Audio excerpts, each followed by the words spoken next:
Hi everyone, good evening. Welcome to BabyChakra. I'm your host Sudeshna, and today we're back with another interesting topic. We are going to discuss about useful tips to make your children independent. And we have an amazing guest speaker with us here today. Please welcome Juhi. She is a lifestyle and parenting influencer and educator. Hi Juhi, welcome. Hi, Sudeshna. Thank you for having me. Thanks for sparing some time for us today and joining us. I'm sure whatever information you bring to us today, a lot of parents are going to find it useful. So, once again, I welcome everyone who is joining us today. And let me introduce you to the topic once again. We are going to talk about useful tips to make your children more independent. And to our viewers, if you have any questions, please feel free to post them in the comments below. We'll take them once our question answer session is over. So, heading back to our discussion, I think this is a widely debated topic with most parents facing the dilemma of, you know, if thinking if encouraging independence to their children would put too much pressure on the little ones, and also wondering when is the right age to instill these values in them. So, Johi, my first question to you is why is it important for kids to learn about independence and these values in the first place? Sudeshna, I am as a parent and as a person, I have always believed in everyone being independent, irrespective of their age. In fact, I remember from a very early age, me and my sister, we used to be very independent thanks to our parents. And that really helps you when you grow up. So, to answer your question, why should kids be made independent? I think not just for the fact that they are going to go out of the houses when they grow up, they're going to go out for higher studies, or they're going to go do jobs. They should learn to live on their own, right? They're not, your parents are not going to move with you. In fact, if COVID has taught us something, it is that one thing, that even your health is not going to be with you all the time. So I think being independent is the one thing that you can carry with you wherever. And if you're independent, you can do anything, because I know I see parents who do not want to travel because of course the kids are not independent, so they think that, oh my god, this is so much work, right? We are first going to travel, then we're going to come back and do this for the kids. And at the same time, for me, I think personally everything is so much easier because I know my daughter is independent. So I think if your kids are independent, it makes life easy for everyone, especially the parents. So, and like I said, once they grow up,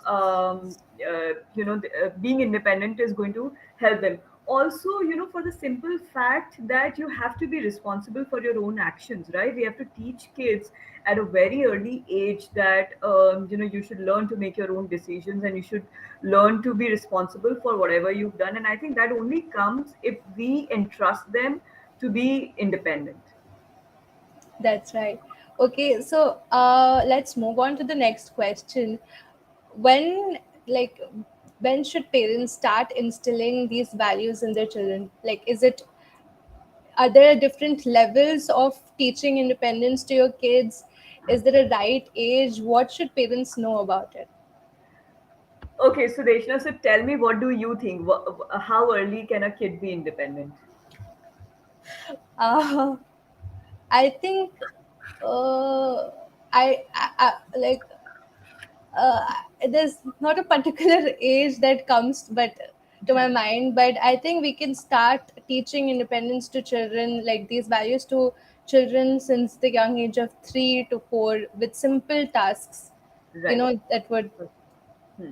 So that's a good thought, Sudeshna. I will begin with my own example. I think we started as early as 10 months old, and but independence means very different things at different ages, right? At 10 months old, independence simply means that you let them be responsible for what they eat and how much they eat. So you simply place the food in front of the kids, and they're picking up and they're eating. And they're going to take all the time in the world, like they're going to take hours to finish probably 3 pieces, and they're going to make a mess.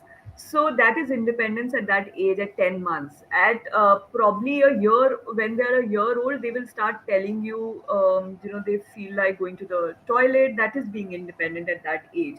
At 2, they will start picking up their own plates and putting it in the sink. That is independence. At 3, they should start serving themselves food. Or going to the bathroom by themselves, but of course they will need help cleaning themselves up. At 4 they will start taking a bath by themselves, even dressing themselves up. And at 5, in fact at 4 itself, they should learn to clean themselves up in the toilet. So independence means different things at different ages, and I think parents should start like that. Little things, let them do on their own. At 4 they also learn to clean up their rooms, tidy up things around them. If they've opened a game, they should know everything should be put back together. At 5, when they come back from school, they should learn how to fold their clothes, or put it in the hamper before they change their own clothes. And these are things I think anyway we should teach our kids to do by themselves, right? I mean, even for their own safety, they should change clothes by themselves, they should take a bath by themselves. This is also, I don't think we should involve other people in such tasks. Okay, that's really insightful. I think what parents really struggle with, if these things would put too much pressure, or but I think this is a basic life skill, like this is a basic life value that will also help children in the school system, in their schools or other, playground, or whenever they're with their peers. So what are the like simple ways parents can start encouraging independence in their children? How should they like start? So, like I told you, there are a couple of things that parents may want to keep in mind. One, things like, as a parent you will always be able to do things more quickly as compared to your kids, right? So let's say they're dressing themselves up, they are going to take a long time, and you should not get perturbed by that and say chodo yaar, let me only do it, you'll take forever to do this. I don't think that's the right attitude. Let them take the time, because it comes with practice, right? Today they'll take 10 minutes to dress up, tomorrow 5, and then so on and so forth.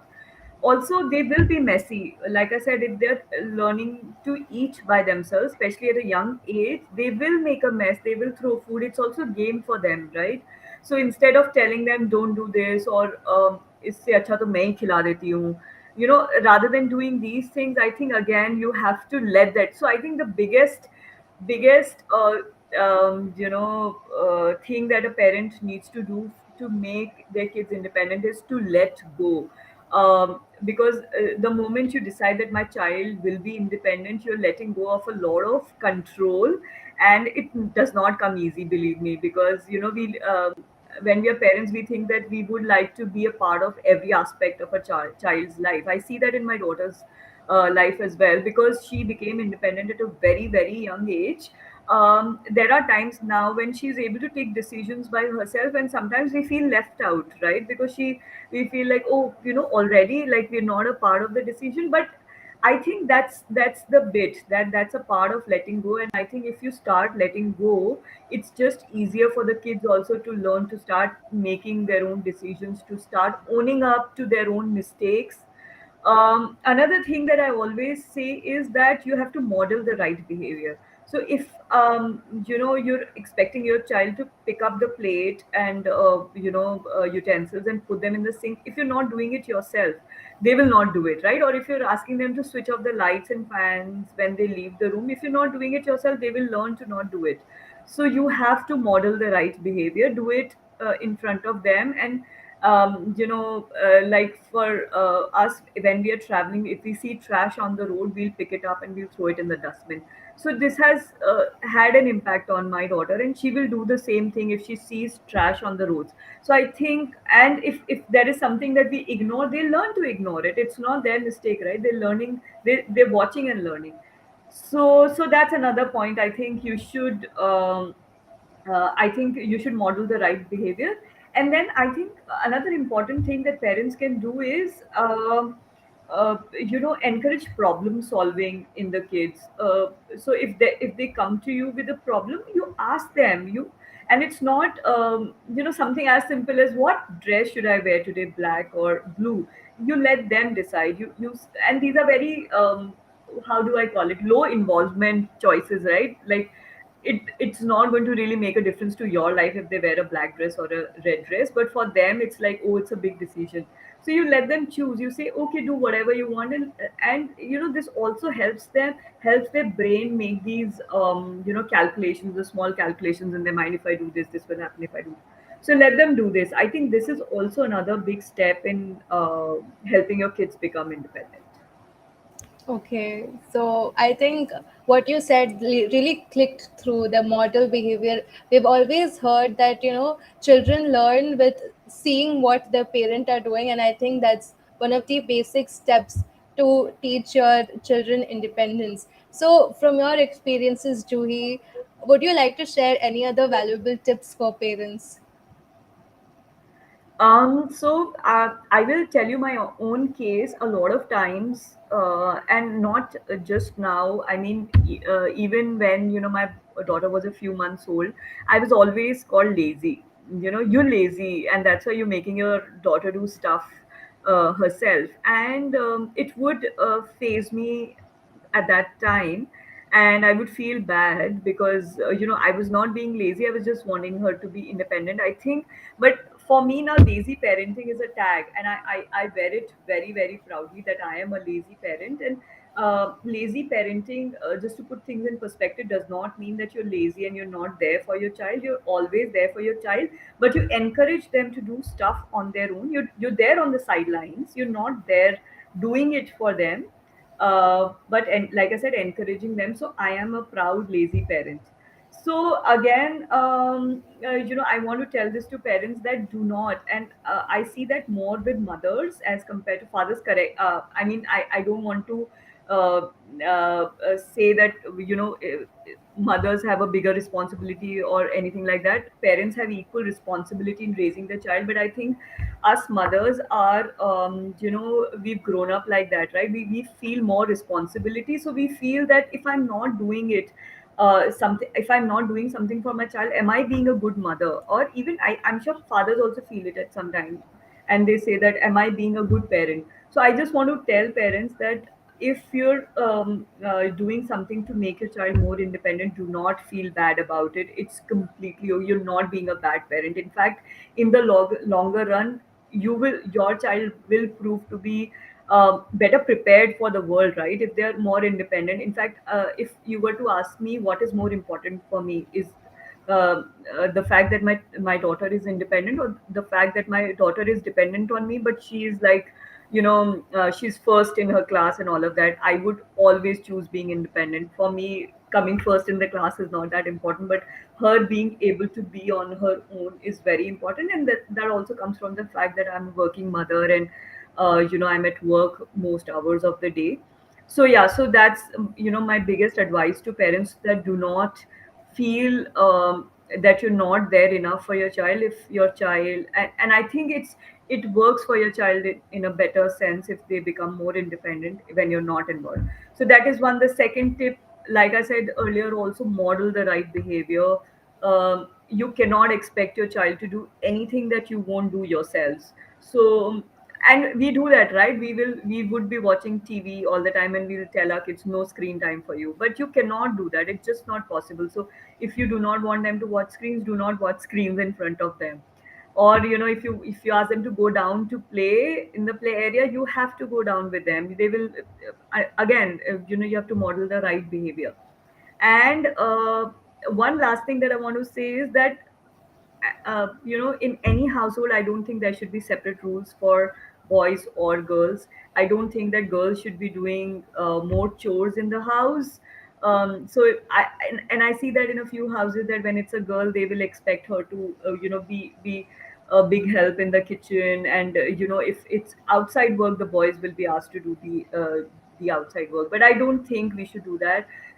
Chores should be distributed equally, especially if you have two kids. One of them is a girl, one of them is a boy. I think give them equal chores, give them the same chores, rotate their jobs, so that one day one is doing one thing and one day, the other person is doing the same thing. That way they will also grow up to be very gender neutral and independent, of course.